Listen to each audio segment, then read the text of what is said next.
Now, the coroner to the 7/7 inquest will report the findings of an exhaustive inquiry into the London bombings tomorrow. Once more, the focus will be on the radicalisation of the bombers' leader, Mohammed Sadiq Khan. Newsnight has an exclusive interview with a former colleague of Sadiq Khan, which sheds new light on the crucial years before the bombings when he was living in Leeds. Here's Richard Watson.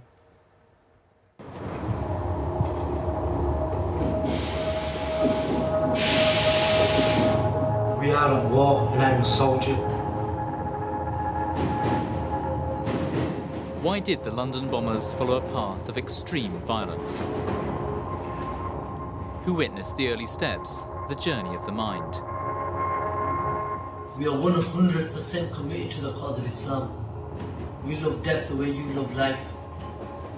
Newsnight has an exclusive interview with a man who knew the bombers well, a man who's told us about a mysterious Islamist radical who was central to the bombers' inner circle in Leeds. I thought it was mental. I thought it was really crackers, you know. It's outside of my sphere of experience. I was totally convinced that they were extremists in their views and beliefs.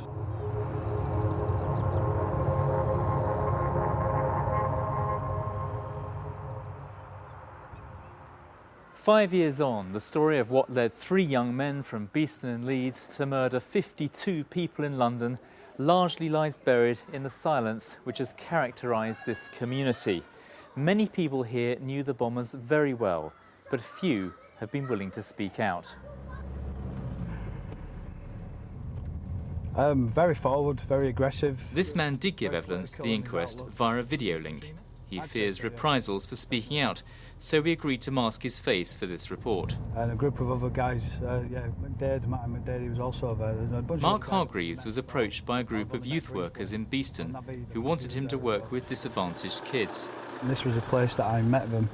I was brought here. That was the office in the front.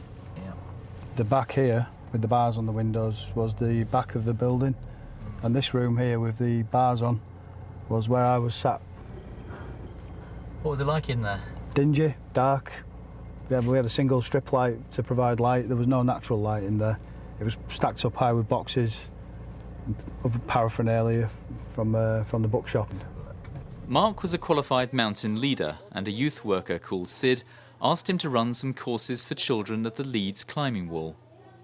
I had meetings with Mohammed Sadiq Khan. He was asking me if I could organise and run a session for them, giving the kids a taster of about rock climbing, basically. And the group he brought were young people, 14 to, say, 18-year-old local Asian youth. And they were quite well supported by Mohammed Sadiq Khan. So Sadiq Khan was there? He was, yes, he was there at every session. And what was his demeanour at the time? What did you make of him? Very friendly, outgoing, very passionate about working with young people in the area, believed in what he was doing, very capable. He was a well-respected member of the community, definitely. Mark carefully recorded all of his work appointments in his diary. He was soon asked by another youth worker called Martin McDaid to organise another trip to the climbing wall. McDaid was different from the group of British Pakistanis running the youth team. He was a white convert to Islam who claimed to have been in the Royal Marines and the Special Boat Squadron. What kind of man was he? Very serious, outspoken. When I first met him, he came across as businesslike, very focused, knew what he wanted, knew pretty much how to get there. But he was come across okay initially, he seemed okay. Martin McDaid and Sadiq Khan were involved in running adventure weekends for Beeston youths. Unknown to Mark, the security service MI5 had McDaid in their sights from 1998. In July 2001, they were watching as he attended a camping weekend here in the Lake District with more than 40 others. McDaid was a suspected extremist, and MI5 feared he might be trying to groom some of the others at the camp. McDaid definitely wanted hardness training, some sort of, with a military bent to it, pushing people to the limits, making them work really hard, making them suffer. Basically, those were his words, he wanted them to suffer. Sadiq Khan was also on the Lake District camping trip. This image was recorded by a secret video camera installed in the barn, though MI5 says he was not named or identified at that time. We know at least 5 adventure weekends were placed under surveillance, and there were others. Newsnight obtained these photographs. Here, Shazad Tanweer is circled, and on this caving trip to the Yorkshire Dales, Martin McDaid can be seen bending down. Even though Mark was a qualified mountain leader, he believes that Sadiq Khan and McDaid were keeping him away from adventure trips like these. He thought they were still sounding him out about his views, and that suspicion grew one day in the office when he saw boxes of leaflets on the floor. The boxes of material were stacked in the back. They were moving them, they were bringing them in, stacking them up, and he reached into the box, took out the pamphlet and said, "Have a look at that." And what was it? It was a pamphlet describing and showing graphic images of people who had been maimed, killed, blown up, burnt, bodies. It was anti-Semitic, anti-Zionist, anti-American. On another occasion, he says McDaid gave him a DVD. Some of the stuff was showing people in training camps in Afghanistan, some of the video stuff, people jumping over barbed wire, crawling along, firing the AK-47s, that kind of tackle. And then it would show you pictures of martyrs, dead people who'd given their lives for the cause. And then it was saying, do your bit for Islam. You know, it was basically inviting people to step up, to martyr themselves. What did you make of it? I thought it was mental. I thought it was really crackers, you know. It's outside of my sphere of experience, really. So that was given to you by a man who was meant to be leading a youth project. Yeah. Mark says Martin McDaid was becoming more and more demanding about his own beliefs. He felt as if McDaid and Sadiq Khan were grooming him. Every time I met them, the conversation would lean towards religion and then would become about the Quran, about Islam. That was a regular thing. So would he just talk about this once every couple of weeks, or was it more regular than that? Or? It was daily. Daily? Daily, absolutely. Mark felt under intense psychological pressure, especially from McDaid. Oh, he was very aggressive. He would get close. He'd start to invade your personal space. He would and shout and froth a little bit at the mouth. Yeah. There were also audio cassettes that he'd play in the car that to me sounded like a call to arms. When I challenged him on this, of course, he told me that it was just passionate. The man's passionate about his beliefs. This was a preacher? Yeah, an Islamic preacher. Talking about what, roughly? About his brothers suffering and how the rest of the Muslims must stand up to defend their brothers.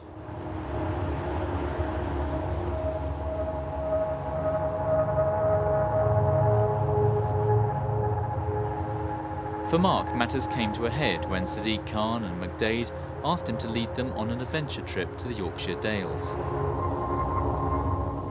On the way up, it was all very calm, very serious. You know, I was trying to make light of the trip with people. That wasn't happening. It was miserable for a start. And then the stuff about Islam came in.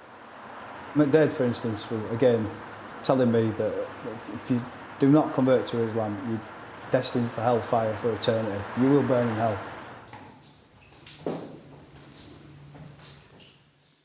Once we arrived at the cave, they were excited, they were more relaxed. We'd spent an hour in the cave, by which point I've checked that everybody's comfortable. So I suggested that it would be a nice idea if we could switch off our headlights and experience the darkness and listen to the sounds of the cave.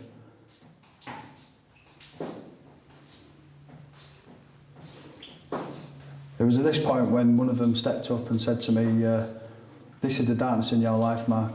This is the darkness that you're experiencing without Islam, without Allah." Mark continued working with Sadiq Khan and McDaid throughout 2002, but he says their behaviour was increasingly strange. They told him they were planning to go on the Muslim pilgrimage, the Hajj, which could have been a cover for travelling to Pakistan.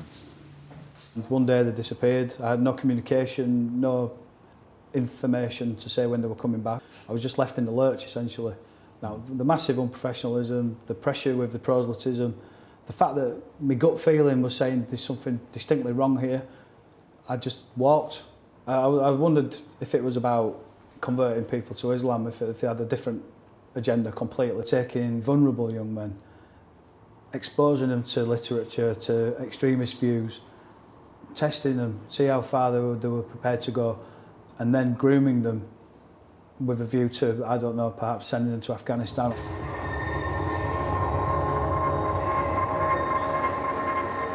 So Mark left, glad to be away from the pressure to conform.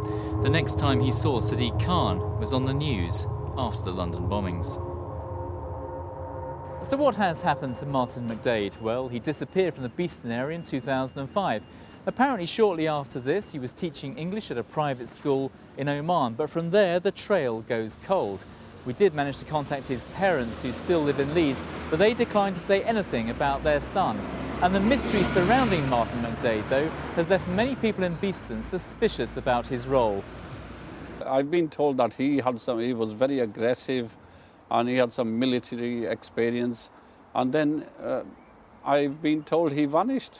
Nobody knows, and we don't even know whether he was arrested by the police or not. He should be found, he should be traced, and we need to get to the bottom of this, why it happened and why at our doorstep. McDaid has previously denied preaching extremist ideology in a newspaper interview in 2005. A wealth of detail was disclosed to the coroner, who will report tomorrow, including the fact that at the time he was working with Martin McDaid in Beeston, Sadiq Khan had already trained in Afghanistan. He was well along the extremist path, but such is the nature of suicide operations that the full story will never be told. Richard Watson, and Richard will be back tomorrow for a special edition of Newsnight at 7:30 following the release of the July 7th inquest report. And later we'll hear more testimony from those whose lives were changed by the bombings.